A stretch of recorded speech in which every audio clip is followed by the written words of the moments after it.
ഇതാദ്യമായിട്ടാണ് ഇന്നലെ അതിജീവിത തന്റെ നിലപാടുകൾ തുറന്നു പറയുന്നത്. കോടതി വിധി പറഞ്ഞതിന് ശേഷം അതിജീവിത എന്ത് നിലപാടെടുക്കും, എന്ത് പ്രതികരണം നടത്തും എന്ന ആകാംക്ഷ എല്ലാവർക്കും ഉണ്ടായിരുന്നു. അവിടെയാണ് അതിജീവിത ഇന്നലെ പറയുന്നത്, തനിക്ക് നീതി കിട്ടിയിട്ടില്ല, തനിക്ക് നീതി നിഷേധമാണ് ഉണ്ടായിരിക്കുന്നത്.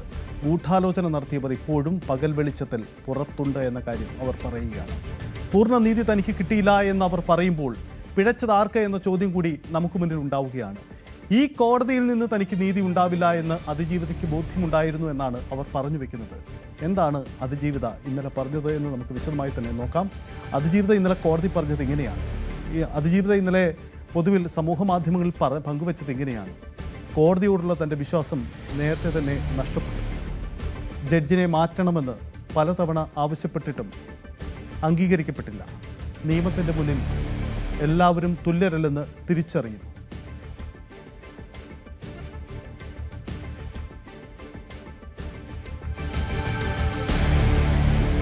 നിയമത്തിൻ്റെ മുന്നിൽ എല്ലാവരും തുല്യരല്ലെന്ന് താൻ തിരിച്ചറിയുന്നുണ്ട്. ഒപ്പം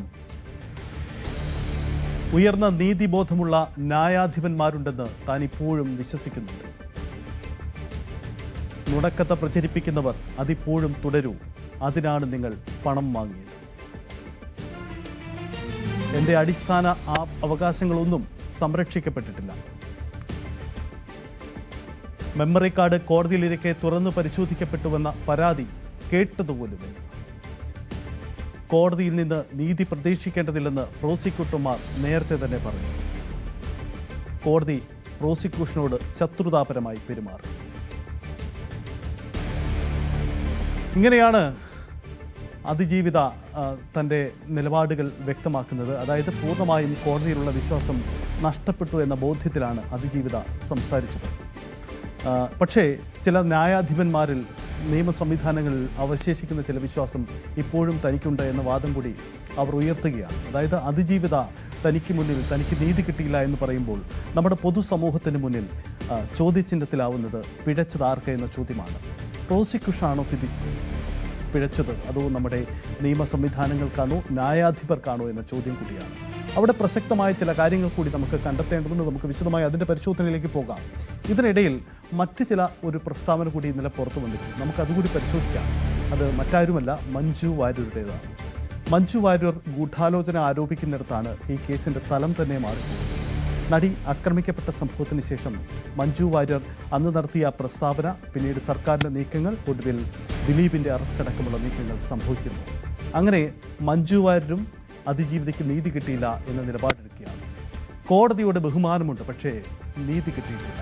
ഗൂഢാലോചന ആരോപണത്തിൽ ഉറച്ചു നിൽക്കുകയാണ് മഞ്ജു വാര്യർ എന്ന പ്രത്യേകതയുണ്ട്. അതായത് മഞ്ജു വാര്യരുടെ ആരോപണം അതിശക്തമാണ്. കോടതി 6 പേരെ മാത്രം ശിക്ഷിച്ച് ദിലീപിനെ വെറുതെ വിട്ട കോടതി തീരുമാനം വരുമ്പോഴാണ് മഞ്ജു വാര്യർ ഇത്തരമൊരു നിലപാടെടുത്തിരിക്കുന്നത് എന്ന പ്രത്യേകത കൂടിയുണ്ട്. കുറ്റം ആസൂത്രണം ചെയ്തപ്പോഴും പകൽ വെളിച്ചത്തിലാണ് എന്ന് അവർ പറയുന്നു.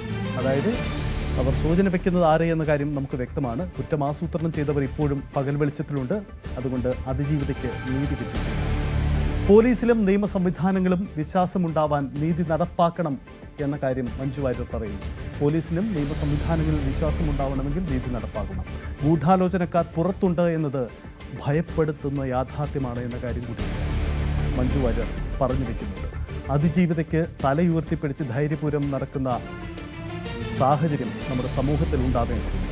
അതിന് വേണ്ട ഇടപെടലാണ് ഉണ്ടാവണമെന്ന കാര്യം കൂടി മഞ്ജു വാര്യർ പറഞ്ഞു വയ്ക്കുന്നു. അതായത് അതിജീവിതയും ഗൂഢാലോചന ആരോപണം ആദ്യം ഉന്നയിച്ച മഞ്ജു വാര്യരും കോടതി വിധിയിൽ പൂർണ്ണമായും തള്ളിക്കളയുകയാണ്. ഗൂഢാലോചന നടത്തിയവർ പുറത്തു വന്നിട്ടില്ല.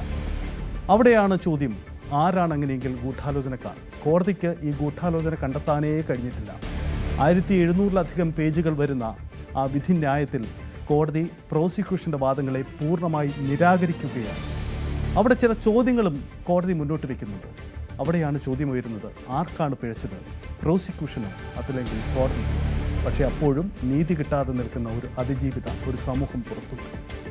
ആ പെൺകുട്ടിക്ക് നീതി കിട്ടിയില്ലെങ്കിൽ സമാനമായ അനുഭവങ്ങളുള്ള പെൺകുട്ടികൾക്ക് അവരുടെ അവസ്ഥ എന്താവുമെന്ന ചോദ്യമാണ്. മഞ്ജു വാര്യർ പറഞ്ഞ് അവസാനിപ്പിക്കുന്നത് ഇങ്ങനെയാണ്, ഇത് ഈ കേസിലെ അതിജീവിതയുടെ അവസ്ഥ മാത്രമല്ല, സമൂഹത്തിൽ സമാന അവസ്ഥയിലുള്ള പലർക്കും ധൈര്യത്തോടെ മുന്നോട്ട് പോകാനുള്ള സാഹചര്യം ഉണ്ടാവേണ്ടത് ഈ കോടതി വിധിയിൽ നിന്നാണ്. അപ്പോൾ ഈ പുറത്തു വന്ന കോടതി വിധിയിൽ അവർ തൃപ്തരല്ല. അങ്ങനെയെങ്കിൽ എന്താണ് സംഭവിക്കുന്നത് എന്ന ചോദ്യം കൂടിയാണ്. ഇനിയാണ് നമ്മൾ വിശദാംശങ്ങളിലേക്ക് പോകുന്നത്. അതായത് 1700-ലധികം പേജുകളുള്ള ഒരു വിധിന്യായത്തിൽ കോടതി കടന്നു പോകുന്നത് നിരവധി ഘട്ടങ്ങളിലൂടെയാണ്. പ്രോസിക്യൂഷൻ്റെ പല വാദങ്ങളെയും എതിർവാദങ്ങൾ ഉയർത്തി ഖണ്ഡിക്കുന്നുണ്ട് കോടതി. അതിന് ചില തെളിവുകൾ, അവശേഷിക്കുന്ന ചില തെളിവുകളുണ്ട്. ഒരുപക്ഷെ പ്രോസിക്യൂഷൻ്റെ പിഴവാണോ സംഭവിച്ചതെന്ന് സംശയം തോന്നുന്ന ചില വാദങ്ങളൊക്കെ കോടതി ഉന്നയിക്കുകയും ചെയ്യുന്നുണ്ട്.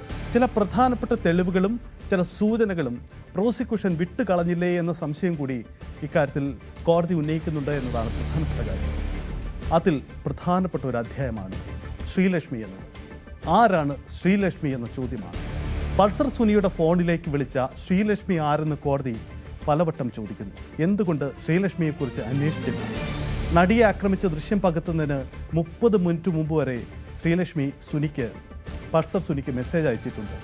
ശ്രീലക്ഷ്മിയുമായി പൾസർ സുനി പലവട്ടം ഫോണിൽ ബന്ധപ്പെട്ടിട്ടുമുണ്ട്.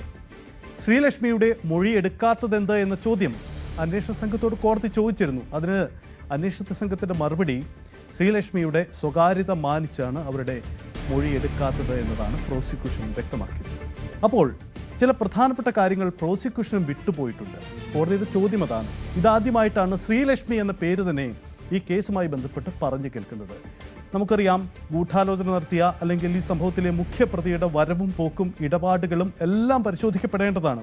അയാളുടെ ഫോണിലേക്ക് ദിവസങ്ങൾക്ക് മുമ്പേ വന്ന ഫോൺ വിളികൾ ആരുടേതാണ്, ഇവർക്ക് ബന്ധമെന്താണ്, സുനിയും ഗൂഢാലോചനയും തമ്മിൽ എന്തെങ്കിലും ഈ വ്യക്തിയുമായി ബന്ധമുണ്ടോ എന്നതൊക്കെ പരിശോധന വിധേയമാവേണ്ടതാണ്. ഒരുപക്ഷേ ഒരു സംശയമാണെങ്കിൽ കൂടി എന്തുകൊണ്ട് ഈ വ്യക്തിയുടെ മൊഴി പോലും പ്രോസിക്യൂഷൻ രേഖപ്പെടുത്തിയില്ല? കേസ് ഡയറി ഉദ്ധരിച്ചുകൊണ്ടാണ് കോടതി ഈ ചോദ്യം ചോദിക്കുന്നത്.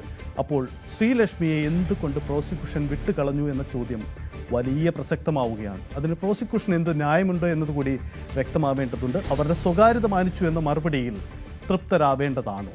അങ്ങനെയെങ്കിൽ പ്രോസിക്യൂഷന് പിഴവ് പറ്റിയോ തുടങ്ങിയ ചോദ്യങ്ങൾ പ്രസക്തമാണ്. നമുക്ക് നോക്കാം, എന്താണ്, ആരായിരുന്നു ശ്രീലക്ഷ്മി, അന്വേഷണ സംഘത്തിൻ്റെ കണ്ടെത്തലുകൾ, ഒപ്പം കോടതിയുടെ നിരീക്ഷണം. വിശദമായി തന്നെ നമുക്ക് നോക്കാം. എന്തായാലും ഈ കേസിൽ വളരെ പ്രധാനപ്പെട്ടതായി മാറുന്നത് ശ്രീലക്ഷ്മി എവിടെയെന്ന ചോദ്യം കൂടിയാണ്. ഈ കേസിൻ്റെ അന്വേഷണ ഘട്ടത്തിലേക്ക് വരുമ്പോൾ അന്വേഷണ സംഘത്തിന് പറ്റിയ പിഴവുകൾ കോടതി പല ഇടങ്ങളിലായി പരാമർശിച്ചു പോകുന്നുണ്ട്.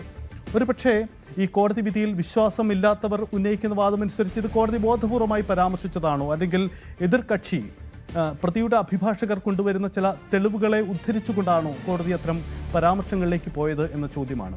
പക്ഷേ ഇവിടെ നമ്മൾ പരാമർശിച്ച ആ പേരുകാരി ശ്രീലക്ഷ്മി എന്ന പേര് എന്തുകൊണ്ട് പ്രോസിക്യൂഷൻ്റെ പരാമർശങ്ങളിൽ പോലും ഉൾപ്പെട്ടില്ല എന്ന കാര്യം കൂടിയുണ്ട്.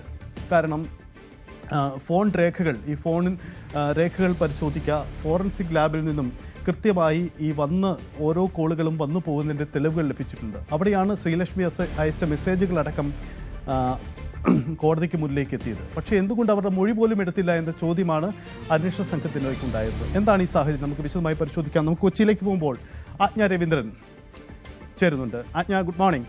എന്തായാലും ഈ വിഷയത്തിൽ കോടതിയുടെ വിധിയുടെ 1700-ലധികം പേജുകളുള്ള വിധിയുടെ വിശദാംശങ്ങൾ ഓരോന്നായി പുറത്തു വന്നുകൊണ്ടിരിക്കുകയാണ്. അതിൽ പ്രധാനപ്പെട്ട ഒരു അധ്യായത്തിലാണ് ഈ ശ്രീലക്ഷ്മിയെക്കുറിച്ച് പറയുന്നത്. ഇതുവരെ നമ്മൾ ആരും ഈ നടിയാക്രമണ കേസുമായി ബന്ധപ്പെട്ട് കേൾക്കാത്ത പേരാണ് ശ്രീലക്ഷ്മി. ആരാണ് ശ്രീലക്ഷ്മി എന്ന ചോദ്യം കോടതി തന്നെ ഉയർത്തുകയാണ് ചെയ്യുന്നത്. എന്തുകൊണ്ടാണ് ശ്രീലക്ഷ്മിയെക്കുറിച്ച് പ്രോസിക്യൂഷൻ പരാമർശിക്കാതെ പോയത്?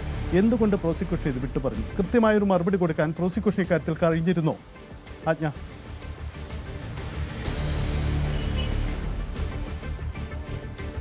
സജിത്ത്, പ്രധാനമായും പ്രോസിക്യൂഷനെതിരെ SITക്കെതിരെ കോടതി ഉന്നയിച്ചൊരു പ്രധാനപ്പെട്ട ചോദ്യം അതായിരുന്നു, എന്തുകൊണ്ടാണ് ശ്രീലക്ഷ്മിയെ ഈ വിറ്റ്നസ്സായി ചേർക്കാതിരുന്നത് എന്ന് തന്നെയായിരുന്നു. കാരണം ഇതുമായി ബന്ധപ്പെട്ടുള്ള ഒരു വിസ്താരവേളയിലും ശ്രീലക്ഷ്മിയെ ചേർത്തിരുന്നില്ല.